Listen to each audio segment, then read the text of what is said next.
En nombre de Cristo Jesús. Amén.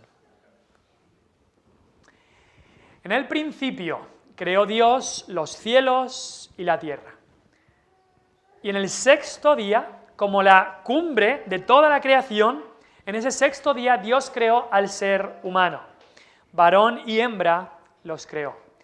Y dijo Dios que dejará el hombre a su padre y a su madre, y se unirá a su mujer, y serán los dos una sola carne.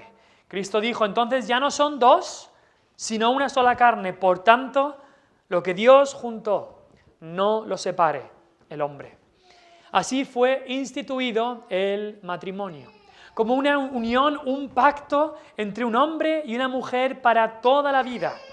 Una unión que además simboliza esa unión sagrada entre Cristo y su iglesia, entre Cristo y su pueblo, por la cual Cristo dio su sangre. Pero creo que no tengo que deciros que el matrimonio ha sido atacado desde el principio. Y sin duda alguna, ese ataque tan maligno ha alcanzado su máximo histórico en nuestro tiempo y en nuestra sociedad occidental. Quería empezar con algunos datos de nuestro país, España, algunos datos escalofriantes sobre cómo está nuestro país en estos temas.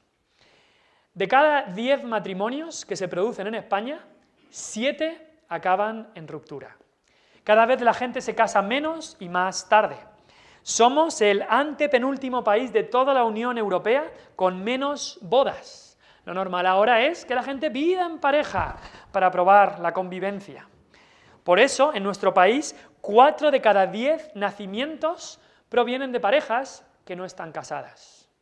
Además, un 35% de hombres y un 26% de mujeres en España reconocen haber sido infieles a su pareja alguna vez. Pero no solo eso, palabras como matrimonio homosexual y amor libre ya parecen estar aceptadas por nuestra sociedad. Y otros nuevos términos como poliamor, que es tener muchas relaciones amorosas al mismo tiempo, o relaciones abiertas, se empiezan a escuchar cada vez más. Y eso podríamos decir en cuanto a los adultos, pero es que en cuanto a los jóvenes la cosa empeora. La edad media para tener la primera relación sexual es de unos 15 años. A los 10 años, esa es la media de edad en que los menores comienzan a consumir pornografía en nuestro país. Es más, el 30% de todo el material que hay en Internet, el 30% es pornográfico. 1 de cada 3 menores españoles de 14 y 15 años, 1 de cada 3 menores de 14 y 15 años asegura ver pornografía online demasiadas veces. No es de sorprender entonces que haya tantos adolescentes en nuestro país confundidos, deprimidos, con crisis de ansiedad, con problemas de todo tipo, con crisis de identidad, no saben ni quién son ni qué son los jóvenes y muchos adolescentes. Estos datos, estas estadísticas que acabo de leer son una tragedia, son gravísimos. Esa es la tragedia que estamos viviendo en nuestro país al rechazar el patrón bíblico para la familia y para el matrimonio. Se está destruyendo la base misma de cualquier sociedad, que es la familia. El pecado entró en este mundo. ¿Cómo? ¿Cómo entró el pecado en este mundo? Pues entró cuando Adán y Eva cedieron a la tentación. Dios les había dicho, de todo árbol del huerto podéis comer menos del árbol de la ciencia del bien y del mal. Y fueron tentados. Satanás, con forma de serpiente, les tentó. Y sabemos que cedieron a los deseos de los ojos, vieron el fruto. También cedieron a los deseos de la carne, parecía apetecible el fruto. Y también cedieron a la vanagloria de la vida. Pensaban que con ese fruto, comiéndolos, llegarían a ser como Dios. Cayeron en la tentación y las consecuencias fueron desastrosas. La culpa que llegó a su corazón, la vergüenza, el miedo, el temor, el dolor, la angustia y la muerte llegaron a este mundo a través de caer en la tentación. Hoy vamos a hablar de la tentación. Específicamente vamos a hablar de la tentación sexual que tuvo que enfrentar José con la esposa de Potifar. Es un tema muy relevante en nuestra sociedad. Dios prueba aquí a José, le prueba permitiendo esta tentación. Si José hubiera caído, nada de lo que sigue en el libro de Génesis hubiera sido de la manera que fue. Y me gustaría decir que lo que ocurrió aquí en la vida de José, pues bueno, es algo que ocurría en su tiempo, pero que no ocurre ahora. Pero el caso que tenemos aquí de la vida de José es muy, muy relevante en nuestra sociedad. Está ocurriendo cada día, está ocurriendo a cada hora. Y queremos ver cómo llega la tentación, cómo debemos enfrentar la tentación y lo que ocurre después de la tentación. El título del sermón es, hoy, enfrentando la tentación sexual con los ojos en Jesús. Enfrentando la tentación, vamos a hablar de la tentación en general, pero específicamente la tentación sexual con los ojos en Jesús. ¿Cómo podemos enfrentar esta tentación a la que nos vemos expuestos? Y es que poner los ojos en Jesús es la única manera de vencer todo tipo de tentación en la cual nos enfrentamos cada día. Tenemos que poner los ojos en Cristo. ¿Por qué? Porque Él también fue tentado. Nos dice Hebreos 4 que Él fue tentado en todo según nuestra semejanza, pero sin pecado. Cristo fue tentado, pero sin pecado. Y en Hebreos 2:18 se nos dice que Él mismo, Cristo mismo, padeció siendo tentado y por eso Él es poderoso para socorrer a los que son tentados. Cristo quiere ayudarte hoy a vencer todo tipo de tentación. Ahora, la tentación llega y nos ataca desde fuera, y nos tienta desde fuera, como en este caso le ocurrió a José con la mujer de Potifar, la mujer de su jefe. Pero el problema que nosotros tenemos es que el ataque no es solamente externo. Hay un traidor dentro de nosotros. Hay un traidor dentro de nosotros, un infiltrado dentro nuestra, que quiere abrirle la puerta a Satanás. Quiere abrirle la puerta de par en par para que entre el pecado a nuestra vida. Ese infiltrado, ese traidor que está dentro, es nuestra carne, es nuestra concupiscencia. No solamente viene de fuera, sino que dentro hay un traidor, que es nuestra propia carne. Ahora, cuando Cristo fue tentado, no fue igual con Él, porque Cristo dijo, viene el príncipe de este mundo y Él nada tiene en mí. No había nada dentro de Cristo que le atrajera al pecado. Nosotros sí que tenemos esa naturaleza pecaminosa, inclinada al pecado. Pero aún así, y por esa razón debemos de mirar a Cristo. Debemos de mirar a Cristo para que Él nos guíe, para que Él nos ayude en la tentación. Así que vamos a ver estos 3 puntos. Adelante, bienvenida. Vamos a ver estos 3 puntos. Primero, cómo llega la tentación. En segundo lugar, cómo enfrentar la tentación. Y en tercer lugar, veremos lo que ocurre después de la tentación. Entonces, primer punto, cómo llega la tentación a nuestra vida. Santiago, el apóstol Santiago, hermano de Jesús, hermano en la carne de Jesús, nos cuenta un poco cómo llega la tentación. En Santiago 1, versículo 13 y 15, del 13, 14 y 15 dice, cuando alguno es tentado, no diga que es tentado de parte de Dios, porque Dios no puede ser tentado por el mal, ni Él tienta a nadie, sino que cada uno es tentado cuando de su propia concupiscencia es atraído y seducido.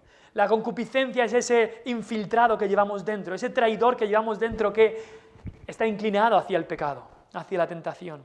Dice entonces, la concupiscencia, después que ha concebido, da a luz el pecado, y el pecado, siendo consumado, da a luz la muerte. Así llega la tentación a nuestra vida. El puritano John Owen tiene unos libros sobre la tentación y la mortificación del pecado, y nos dice cómo funciona la tentación. Pues primero la tentación oscurece tu mente. Y seduce tu mente para que no pienses en las cosas que te van a alejar y aliviar de la tentación. Oscurece tu mente para que pienses que Dios no está, para que pienses que Dios no me ve, para que pienses que Dios me ha abandonado, para que pienses que a Dios no le interesa lo que yo hago. Así oscurece tu mente la tentación. Nada me va a ocurrir. Cosas que antes veías claramente, ahora lo dejas de ver tan claro. Oscurece tu mente. Después la tentación confunde tus deseos. Te hace pensar, tú necesitas eso, lo quieres, eso te vendría mejor, es lo que necesitas en este momento. Y también, en último lugar, la tentación enciende tu carne, enciende ese traidor, ese infiltrado que llevamos dentro, esos deseos pecaminosos, le da el combustible que necesita. Así que así funciona la tentación. Pero ahora vamos a ver cómo ocurrió en la vida de José. Porque vamos a ver, este parámetro ocurrió en su vida. ¿Cómo llega la tentación? Pues vamos a ver que en primer lugar esta tentación fue una tentación en la prosperidad, una tentación en tiempo de prosperidad.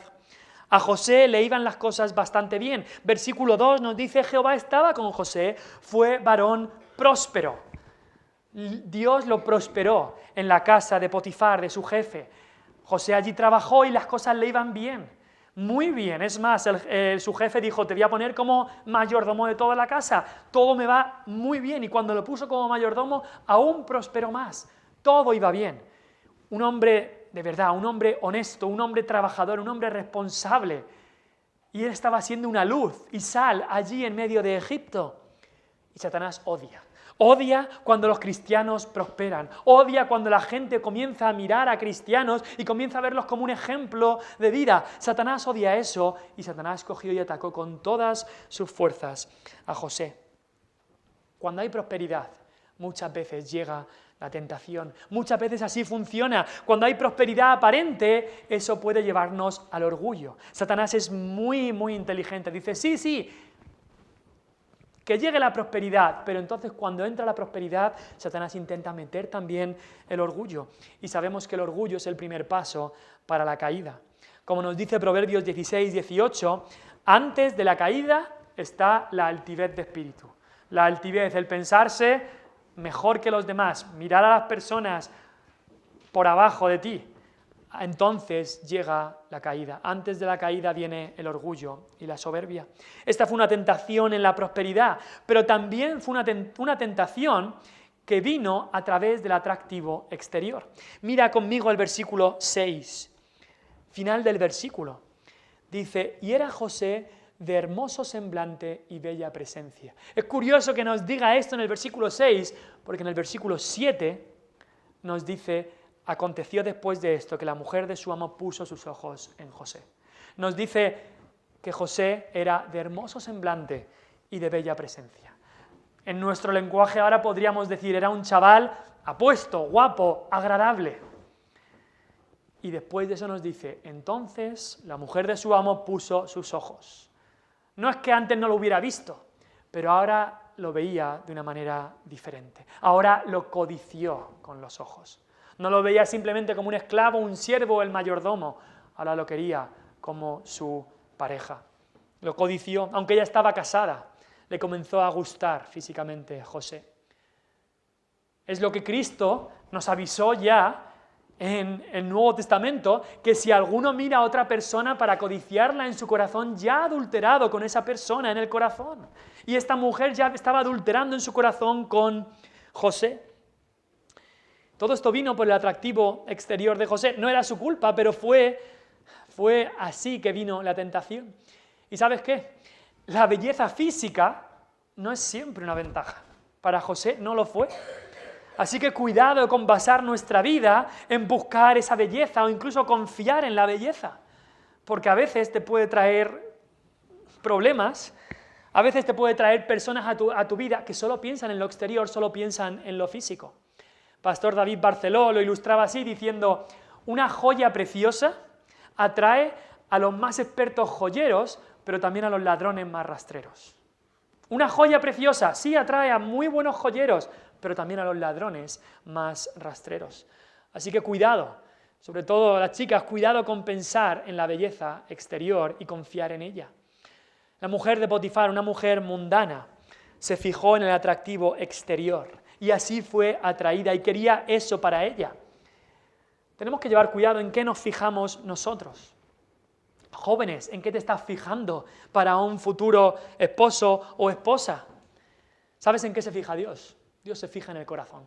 Primera de Samuel 15, cuando Samuel fue a buscar un nuevo rey, buscó a alguien que fuera grande, apuesto, alto, fuerte.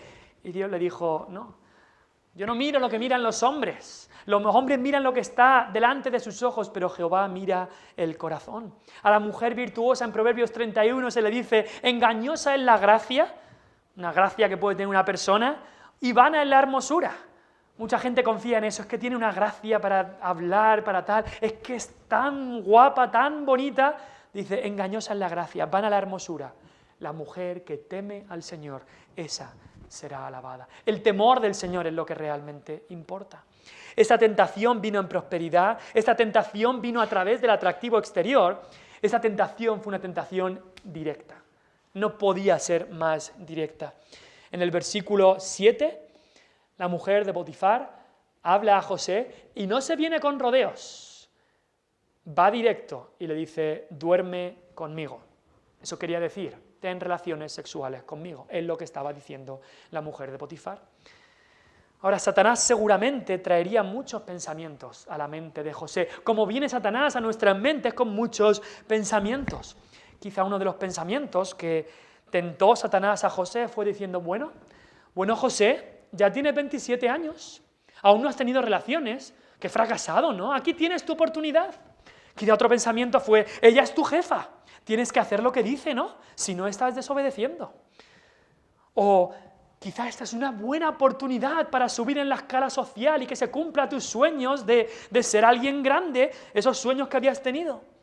O quizá dijo, José, será una sola noche y ya está. Una sola noche, haces lo que ella dice y ya está. O quizá el pensamiento fue, José, Dios te está premiando por tu trabajo tantos años. O quizá, como muchas veces tienta Satanás, el pensamiento fue, no pasa nada, José, si la gracia de Dios es tan grande que luego te va a perdonar. ¿No tienta así Satanás muchas veces? O quizá la tentación fue, José, tú te mereces un poco de placer después de tanto sufrimiento. Así viene Satanás a nuestra vida, así nos tienta, pero no escuchemos al tentador. A veces viene a nuestra mente. A veces viene a través de personas que nos dicen algo. A veces viene de muchas maneras el tentador. Hace poco escuché de un joven cristiano que llegó incluso a una iglesia, al grupo de jóvenes de una iglesia. Este joven cristiano tenía novia. Y los jóvenes del mismo grupo de jóvenes de la iglesia le dijeron, ¿cómo? ¿Que tú estás con esta novia? ¿Y aún no habéis tenido relaciones? ¿Cómo sabes si de verdad te gusta tu novia si no te has acostado con ella? Así decían un mismo grupo de jóvenes de una iglesia. Cuidado, el tentador puede venir de muchas maneras, con pensamientos, con amigos del mundo, incluso con personas en una iglesia. Llevemos mucho cuidado. La tentación fue muy directa en el tiempo de José. También otro peligro de esa tentación es que era una tentación secreta. Esto es lo que lo hacía más difícil de soportar. El tentador vendría y le diría, nadie se va a enterar, José, nadie se va a enterar. La mujer de Potifar diría, mi marido se ha ido, nadie sabe nada, esto va a quedar entre tú y yo. Piensa en José allí solo, alejado de su padre, de su familia, sin la supervisión de su padre. Esto hacía la tentación mucho más difícil. José, tu querido padre, a quien tanto quieres, a quien no quieres defraudar, es que ni se tiene que enterar. No se tiene que enterar. No le vas a romper el corazón porque ni se va a enterar, José. ¿Cuántas veces ocurre así? Los hijos salen de la casa de sus padres y entonces Satanás llega con la tentación mucho más fuerte. Ahora, esa tentación fue creciendo, como vamos a ver, y lo peor de la tentación vino en un momento que no había nadie en casa. Versículo 11 dice, aconteció que entró él un día en casa para hacer su oficio y no había nadie de los de la casa allí. Seguramente la señora de Potifar lo había preparado todo así. Todo el mundo salga a preparar el momento para que estemos, José, tú y yo solitos aquí en casa. Que nadie más haya, tú y yo solos aquí. Mucho cuidado. Jóvenes y también adultos, cuidado con estar a solas en una casa con alguien del sexo opuesto que no sea tu cónyuge. Cuidado. Ay, pero no va a pasar nada. Muchos jóvenes dicen, no, mi novia y yo vamos a ver una película esta noche, mis padres están fuera, nos quedamos en casa. Cuidado, no te metas en la boca del lobo, no eres tan fuerte como crees. Dice la palabra de Dios, quien piense estar firme, mire que no caiga. Cuidado, Satanás tienta así. No se va a enterar nadie, tú y yo solos, nadie lo va a saber.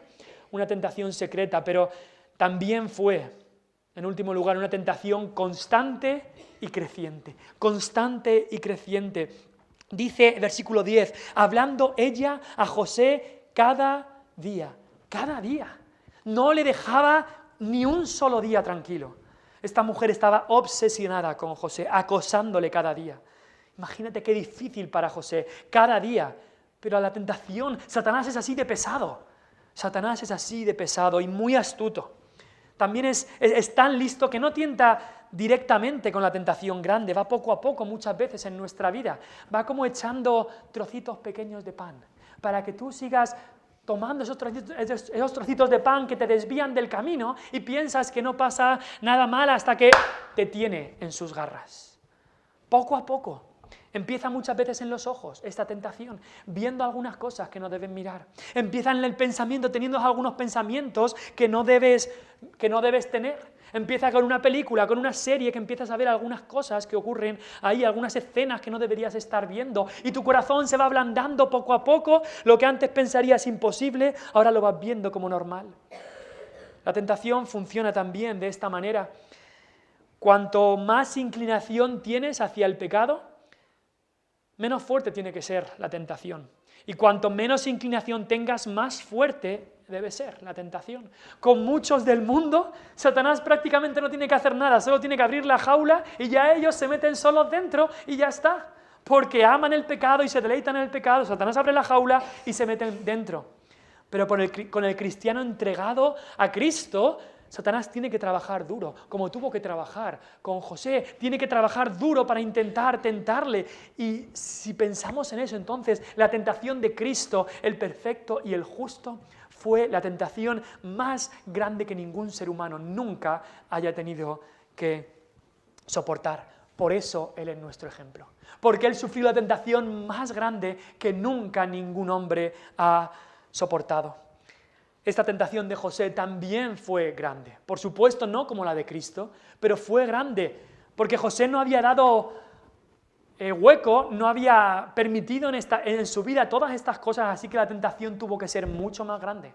Satanás tiene que trabajar mucho más cuanto menos inclinación hay hacia esos pecados. Si tú alimentas a esa bestia en tu corazón, esa bestia va a crecer, la carne va a crecer y la concupiscencia va a crecer, pero si tú la intentas mortificar cada día, Satanás tendrá que trabajar mucho. Así llega la tentación a la vida de José, así llega también a nuestra vida. Que nuestra palabra sea: Señor, no nos metas en tentación, mas líbranos del mal. En primer lugar, así llegó la tentación. Segundo punto, ¿cómo enfrentar la tentación? Hemos visto cómo llega la tentación, ahora, ¿cómo enfrentar la tentación? El mismo Señor Jesucristo a sus discípulos les dijo: velad y orad para que no entréis en tentación. El espíritu de la verdad está dispuesto, pero la carne es débil. ¿Cómo resistir la tentación? ¿Cómo enfrentarnos a la tentación? En primer lugar, con una visión correcta del pecado. Necesitas tener una visión correcta del pecado. José sabía lo que era pecado y lo que no era pecado. Sabía que era bueno y que era malo. Conocía la ley de Dios. Él sabía que pecado, ¿qué es el pecado? Pues el pecado es todo pensamiento, toda palabra, toda acción que rompa la ley de Dios. Eso es lo que es el pecado. Y José sabía lo que era pecado. Ahora vivimos en un mundo que a lo bueno llaman malo y a lo malo llaman bueno. O vivimos en un mundo que te va a decir: mira, todo es relativo, todo es relativo. Y en este tema de la inmoralidad, de la tentación sexual, este mundo dice: si hay amor, todo vale. ¿No hemos escuchado eso muchas veces? Si hay amor, todo vale. Claro, amor a su manera, amor con su definición. Incluso dicen que hay de malo en el sexo fuera del matrimonio. Es más, el matrimonio ya es algo anticuado, retrógrado y demás. Deberíamos quizá dejarlo a un lado. Ahora, no me importa que el mundo lo llame como quiera, que le ponga toda la purpurina que le pueda poner a lo que es pecado. No importa que le pongan el maquillaje y la purpurina que le quieran poner, es pecado. Dios es el que lo establece, lo que es pecado y lo que no es. Y las relaciones sexuales y cualquier placer sexual fuera del matrimonio entre un hombre y una mujer es pecado. Eso es como Dios lo define. No me importa que el mundo lo llame experimentar con tu cuerpo, darle placer a ti mismo, que el mundo está intentando meter eso mucho. Dios lo llama pecado y fornicación. No me importa que el mundo lo llame tener una aventura o un affair extramatrimonial, Dios lo llama adulterio. No me importa que el mundo lo legalice o lo llame matrimonio igualitario entre dos hombres o dos mujeres, Dios lo llama depravación. Así es como Dios lo llama. Dios es el que establece qué es pecado y qué no lo es. Y José lo tenía claro. Y José incluso le dice a la mujer de Potifar: tú eres su mujer. Mira cómo le contesta en el versículo 9. Dice: no hay otro mayor que yo en esta casa, él era el mayordomo, ninguna cosa me ha reservado sino a ti, por cuanto tú eres su mujer. Se lo recuerda, le dice: no te estás acordando, no estás viviendo como deberías vivir, tú eres la mujer de Potifar, no eres mía. Tú eres su mujer. Es más, versículo 9 nos recuerda otra vez al huerto de Edén.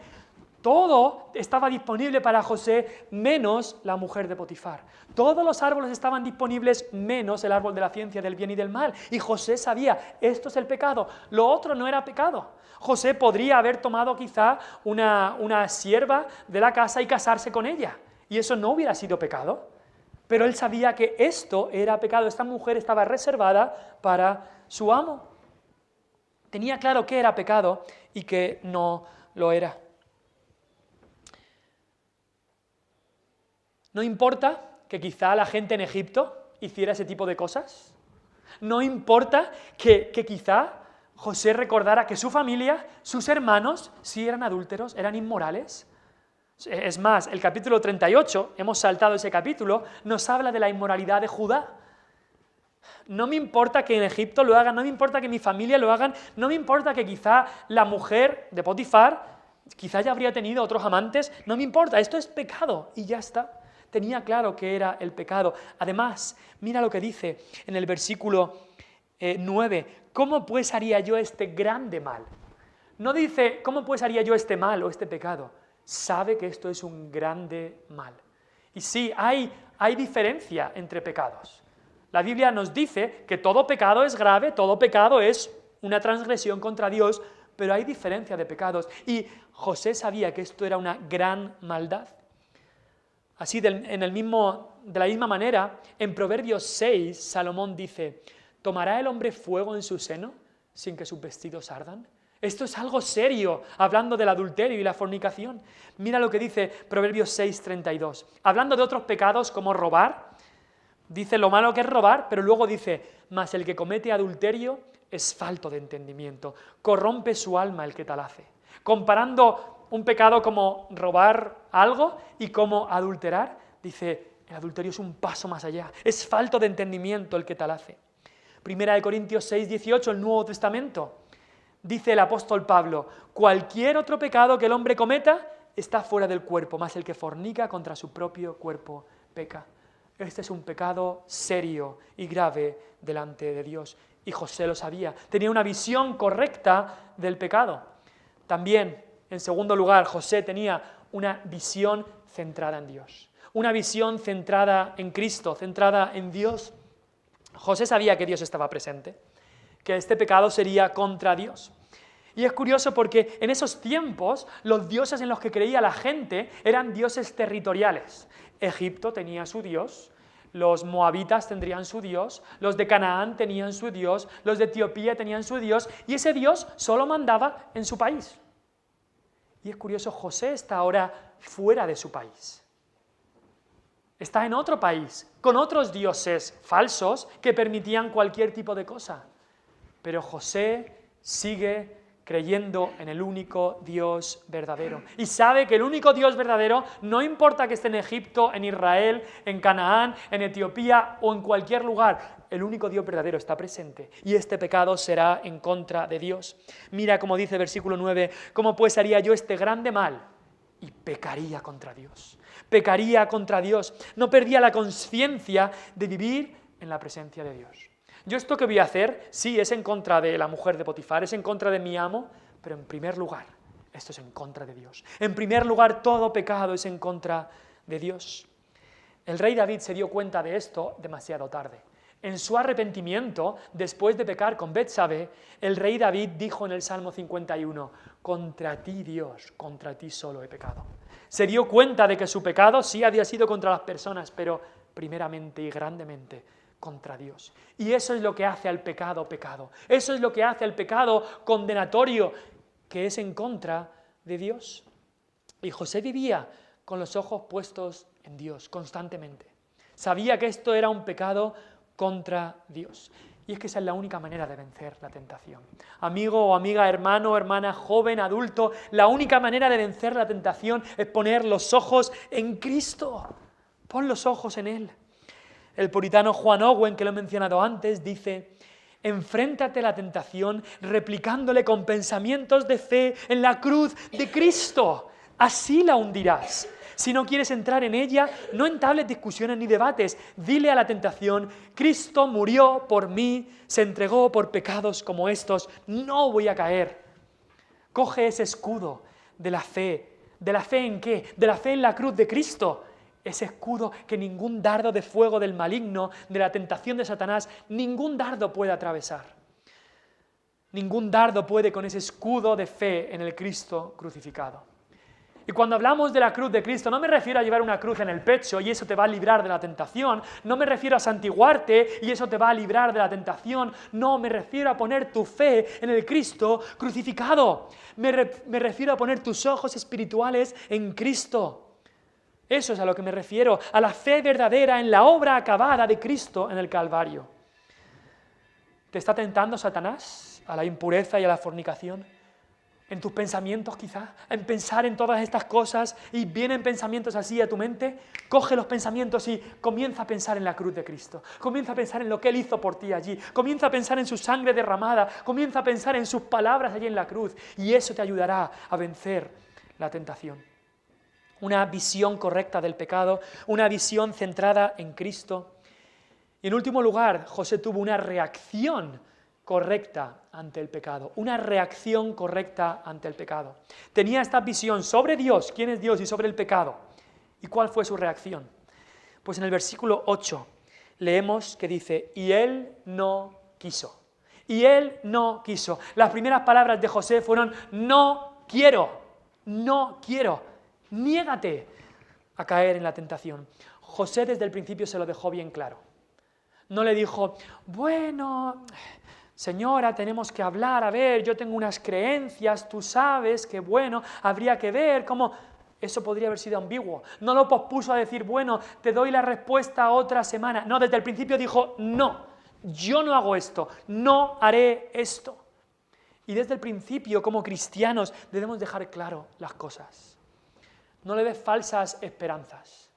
Jóvenes, no le deis falsas esperanzas a aquello que sabes que está mal. No le des falsas esperanzas. Te pregunto, ¿saben en tu clase? ¿Saben en tu trabajo? ¿Saben en tu vecindario que eres cristiano? ¿Saben que tú no vas a hacer lo que ellos hacen? ¿Que tú no vas a ver lo que ellos ven? ¿Tú no vas a hablar o escuchar lo que ellos hablan o escuchan? Deja las cosas claras desde el principio, porque si no, Satanás cogerá esa ambigüedad que has dejado y será mucho más difícil todo. Lo primero que dijo José: no quiero.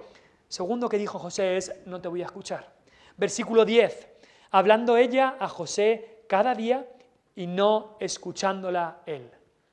José dijo: no te voy a escuchar. Cristiano, cierra tus ojos y tus oídos a la tentación. Apaga esa tele que sabes que te está tentando, o ese ordenador. Cuando sale algo rápido, quítalo. Si ese es el problema. Di: no voy a escuchar, no escuches aquellas cosas que te van a llevar a caer en la tentación. Esa fue la segunda reacción de José. Pero la última y definitiva fue la que vemos en el versículo 12. Cuando llegó este pico de la tentación y ella lo asió por su ropa, lo coge por la ropa diciendo: duerme conmigo. Entonces él dejó su ropa en las manos de ellas y huyó y salió. Él huyó, ya está, me voy. No solamente te digo no quiero, no solamente digo no te voy a escuchar, sino te digo me voy. Cuando José vio la última tentación, cuando ella le agarró, no había nadie en casa, salió corriendo, era la única escapatoria. Jóvenes y adultos, en ocasiones toca salir corriendo. Hay ciertos pecados que la Biblia dice: sí, resiste al diablo, o está firmes ante las asechanzas del diablo. Pero en cuanto a este pecado de la fornicación, la Biblia nos manda a huir. Sal corriendo. Primera de Corintios 6, 18. Huid de la fornicación. No dice resiste la fornicación, sé firme ante la fornicación, dice huir, sal corriendo. No te piensas que puedes estar ahí y resistir, sal corriendo. Segunda Timoteo 2:22, Pablo a Timoteo, a un joven que era pastor, le dice, huye también de las pasiones juveniles y sigue la justicia, fe, amor y paz con los que de corazón limpio invocan al Señor. Huye, joven. Huir significa muchas veces cortar por lo sano, cortar por lo sano.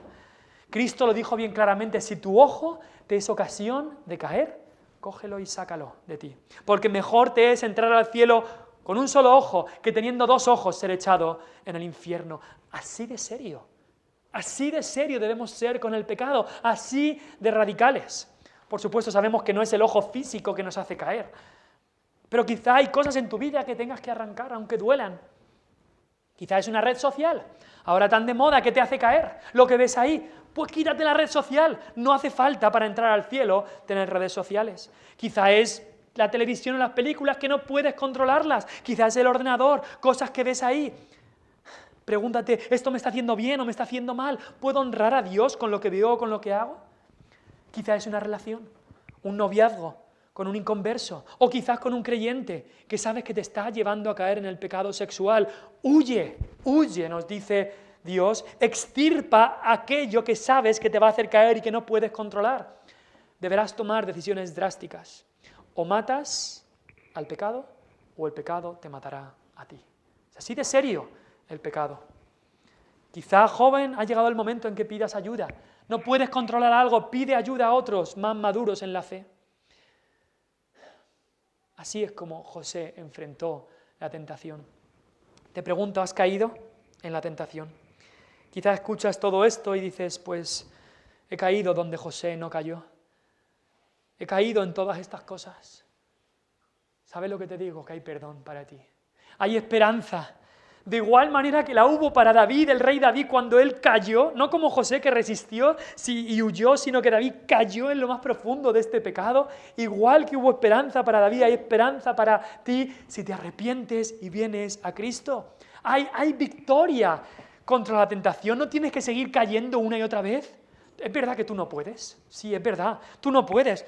Quizá dices, es que no soy fuerte, no soy lo suficientemente fuerte. Por supuesto que no eres lo suficientemente fuerte, pero con nosotros está uno más fuerte, que es Cristo. Si vienes a Él, Él te ayudará a vencer la tentación. Entrégale tu vida.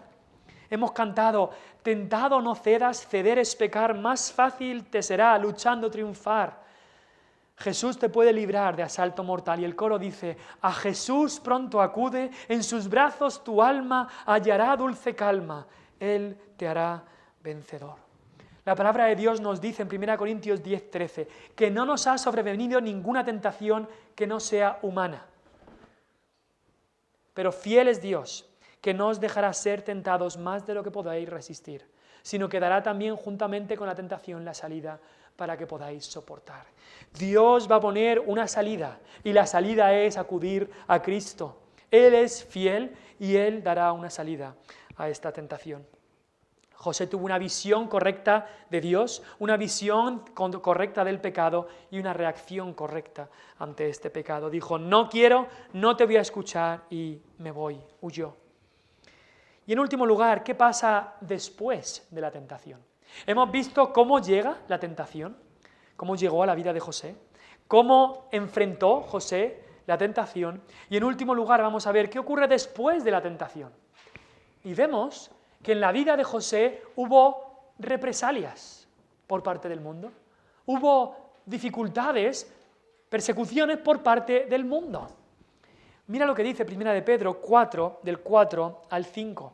El apóstol Pedro estaba hablando a aquellos cristianos que estaban sufriendo y hablándole a esos cristianos que estaban sufriendo persecución, burla del mundo, les dice, hablando del mundo, a estos, al mundo, les parece cosa extraña que vosotros no corráis con ellos en el mismo desenfreno de disolución y os ultrajan. Pero ellos darán cuenta al que está preparado para juzgar a los vivos y a los muertos. Pedro está diciendo, al mundo les parece extraño, les parece una locura que vosotros no corráis con ellos, que no veáis lo que ellos ven, que no pequéis como ellos pecan. les parece una locura, les parece cosa extraña y os ultrajan. Y eso es lo que hace el mundo. Al mundo le da muchísima rabia que tú no sigas en lo que ellos hacen. Que tú digas, no voy a hacer eso, no quiero hacer eso. Al mundo le da mucha rabia que tú digas, yo no voy a ver esa película, que está llena de cosas horribles, de escenas malas, y entonces se van a meter contigo. Van a decir, pero ¿qué te vas a meter a monja o qué? Pero ¿tú qué te crees que no vas a ver esto con nosotros? Yo no voy a ir a ese lugar, pero sí es divertido. Eres un aguafiestas, van a ultrajarte, van a perseguirte. Ah, no. Si tú dices, no, yo quiero llegar virgen al matrimonio, se van a burlar, te van a llamar prehistórico, retrógrado de todo. Pero ¿sabes qué? Porque en el fondo se ultrajan a los cristianos, se meten con los cristianos porque su conciencia les reprende. Su conciencia les están reprendiendo. Y cuando ven un salmón contracorriente, cuando ven a jóvenes y adultos que quieren vivir una vida santa delante de Dios, su conciencia le dice, tú tendrías que estar haciendo eso. Así que van a atacar con todas sus fuerzas a aquellos que nos siguen, como dice Primera de Pedro, en el mismo desenfreno de disolución o de rebeldía. Los que no siguen, montaña abajo, los que no se dejan llevar, los que reman contracorriente, los que quieren mortificar a la carne y quieren agradar a Dios, el mundo se va a meter con ellos, y eso sufrió José. José resistió a la tentación y diríamos, ahora todo fueron bendiciones. De eso nada. En primer lugar, sufrió mentiras. Las sufrió. La mujer de Potifar lo acusó. Un joven que había sido puro, trabajador, disciplinado, honesto, como José, fue acusado de violador. La mujer de Potifar le dijo a todo el mundo que había venido José a violarla. Y algunos la creyeron, seguramente. Y tú y yo seremos seguramente acusados de falsedades. Dirán mentiras sobre nosotros. Si no lo has sufrido ya, lo sufrirás como cristiano. Pero que no te importa lo que el mundo diga de ti. No me importa lo que el mundo dice de mí, lo que me importa es lo que mi Cristo y mi Dios dice de mí. Eso es lo que me importa, que en el último día yo pueda llegar a su presencia y Él diga, bien hecho, buen siervo y fiel, sobre poco has sido fiel, sobre mucho te pondré, entra en el gozo de tu Señor. Que Él diga, como dijo Cristo en esta tierra, bienaventurados sois, cuando por mi causa os vituperen y os persigan y digan toda clase de mal contra vosotros, mintiendo. Gozaos y alegraos, porque vuestro galardón es grande en los cielos, porque así persiguieron a los profetas que fueron antes de vosotros. Puede ser que al cristiano lo acusen de toda clase de males, mintiendo, pero gózate y alégrate, porque eso significa que estás viviendo la vida que Cristo quiere que vivas. Sufrirás mentiras, seguramente, y también sufrirás pérdidas. José fue puesto en la cárcel. Todo le iba bien ahí como mayordomo de una de las casas más ricas de Egipto y ahora a la cárcel, otra vez. Con todo lo que le había costado llegar a esa posición.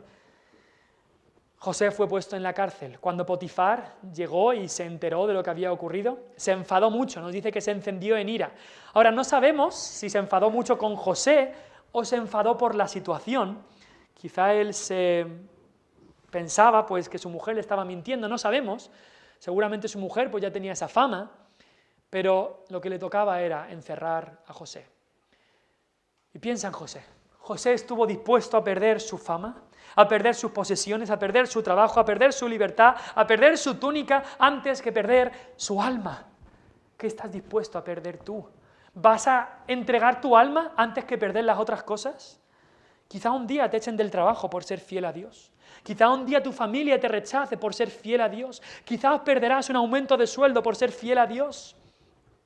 Algunos piensan, no, como yo he resistido la tentación, como he resistido la tentación sexual, ahora Dios va a hacer que todo me vaya bien. Pues no siempre es así. Muchas veces sufrimos mentiras o sufrimos pérdidas. Estas son las represalias de parte del mundo, pero también hay recompensas por parte de Dios. En tercer lugar, José tuvo una buena conciencia. Una buena conciencia. Nunca debemos subestimar la bendición de tener una buena conciencia. Hay mucha gente en este mundo que no puede dormir por la noche, que tiene que ahogarse en el alcohol, que tiene que tomarse pastillas, que tiene que hacer cualquier tipo de cosa por la mala conciencia que albergan en sus mentes. Pero el cristiano que ha seguido al Señor, sí con pecados, pero arrepentido y queriendo vencer a la tentación, tiene la bendición de tener una buena conciencia. ¿Y sabes qué? Unos años después de esta historia, José se casó allí en Egipto, pudo entrar al matrimonio con una conciencia limpia. No sabes, joven, el honor y el privilegio que es poder entrar al matrimonio con una conciencia limpia, sabiendo que te has guardado para esa persona que Dios tiene para ti. Además, José, después en su vida fue el segundo de Faraón, el vicepresidente, si se puede decir así, y lo más seguro es que tuviera que tratar y hablar con Potifar, su antiguo jefe, y podía mirarle a la cara con buena conciencia, sabiendo que había respetado a su mujer, sabiendo que había sido fiel con él. Jóvenes aquí presentes, es algo precioso que tú guardes tu cuerpo para la persona que Dios tiene preparado para que sea en un futuro tu esposa o tu esposo. Tu cuerpo le pertenece a esa persona que Dios tiene para ti. Guarda tu vida en pureza. Y en último lugar, José tuvo la presencia de Dios. Es verdad que sufrió mentiras, sufrió pérdidas, pero tenía una buena conciencia y la presencia de Dios. Mira cómo acaba el capítulo, versículo 21, pero Jehová estaba con José. Es verdad que Potifar le había dejado tirado, es verdad que la mujer de Potifar lo había acusado, es verdad que nadie parecía quererle, sus hermanos no querían saber nada de él, parece que nadie estaba con él. Pero si Dios es con nosotros, ¿quién contra nosotros? Y Jehová estaba con él. Y sorprenden las palabras del versículo 21, que dicen, y le extendió su misericordia y le dio gracia en los ojos del jefe de la cárcel. Diríamos, ¿cómo que le extiende su misericordia? ¿Cómo que le da gracia? ¿Es que tú no ves todo lo que ha sufrido José? ¿Lo mal que lo está pasando? Yo no veo aquí mucha misericordia y gracia. Pero José sí que la veía. José sabía que en todo tenía a Dios de su lado. Tenía a Cristo con él. ¿Y sabes qué? Cuando nos dice ahí que José huyó de la casa, huyó de los brazos de la mujer de Potifar, no sé a dónde huyó, pero te puedo asegurar que a donde huyó no estaba solo. Huyó de los brazos de la tentación a los brazos de Jesús, a los brazos de su Dios. Y ahí es donde estaba seguro. La mujer de Potifar sigue estando por aquí en nuestras vidas. No personalmente, pero esta misma tentación sigue en el día de hoy. La mujer de Potifar sigue estando presente en el siglo XXI. En esos vídeos sensuales y provocativos que ves en el móvil o en el ordenador. Ahí está la mujer de Potifar, diciendo, ven aquí, ven aquí. En esas películas que ves en la tele, la mujer de Potifar también está en el ordenador, cuando estás con el ordenador, cuando no hay nadie en casa, también está ahí la mujer de Potifar. La mujer de Potifar también está en ese amigo o amiga, en ese vecino o vecina que está cogiendo mucha confianza, demasiada confianza contigo. Y sigue insistiendo y cogiendo tu ropa para que caigas en el pecado. Pero debemos reaccionar como José, decir, no quiero, no voy a escuchar. Y huyo de los brazos de la mujer de Potifar a los brazos de mi Señor y Salvador Jesucristo. Absteneos de los deseos carnales que batallan contra el alma. Quiero que pienses en la eternidad. Quiero que pienses en la eternidad. Un día todos nosotros, las 20 o 30 personas que estamos aquí, todos nosotros estaremos delante de la presencia de Dios. Delante de la presencia de Dios. ¿Te imaginas que por unos minutos de placer tendremos una vida de remordimiento aquí y una eternidad de sufrimiento allí? No caigas en esto. Hemos dicho que hay perdón para el pecado. Y si vienes a Cristo arrepentido por tu pecado, hay perdón en Cristo. En ese día que estaremos delante de la presencia de Dios, todos los que estamos aquí, la única manera de que seamos recibidos en la gloria no es por nuestras buenas obras, sino por la obra de Cristo hecha por nosotros. Pero no utilices la gracia de Cristo como una excusa para el pecado, porque nunca sabes a dónde te va a llevar. Aquellos que han hecho en el pasado, han utilizado la gracia y el amor de Dios como una excusa para el pecado, han llegado a límites y han llegado a lugares que ha demostrado que esa gracia nunca fue efectiva en sus vidas. Piensa en la eternidad. Por un placer momentáneo, ¿perderás tu alma? Y si estás aquí y no conoces a Cristo, ven a Él. Huye del pecado a los brazos de Cristo. Hay una canción que cantaba de pequeño, no la tenemos en el himnario, pero dice: huye cuando veas a la tentación venir. Huye porque Satanás te quiere destruir. Huye al refugio donde puedes acudir. Huye a los brazos de Jesús. Vamos a orar.